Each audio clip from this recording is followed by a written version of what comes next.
A Ukrainian mum who fled the Russian invasion and settled temporarily in the northeast has pledged to help a charity provide bionic limbs for the thousands of military and civilians who've been injured during the conflict. Ірина Оршак is in Whitley Bay with her youngest daughter, and she's been talking to our reporter Phil Chapman.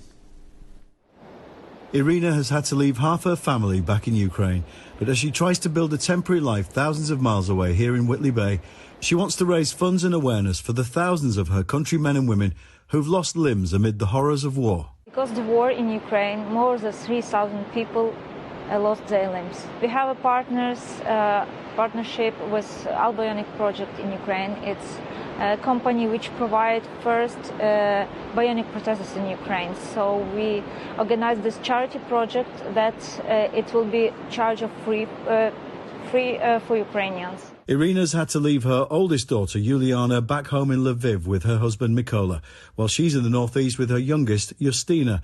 At the start of the war, they had to take shelter in their basement in the first wave of attacks. First rocket was in our city, so it was 500 meters from our home. It was really dangerous and scary. We spoke every day and tried to be in touch, because it's important to feel that we're together. I live here with my younger daughter, and we try to be active here.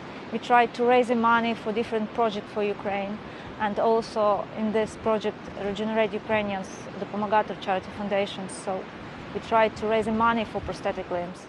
And while she's here in the northeast, Iryna wants to help a Ukrainian bionics developer, which in turn wants to help the thousands of people who've lost limbs on the front line. For example, we have now a candidate who was a war medic. In the night raid, the enemy tank shot their position, so he was badly wounded and he lost his arm. It's a very rewarding experience because you can see the difference you make in the life of specific people. And after all her hard work raising awareness from her temporary home in the northeast, Iryna deserves to be permanently reunited with all her family back in Ukraine one day. Phil Chapman, BBC Look North, Whitley Bay.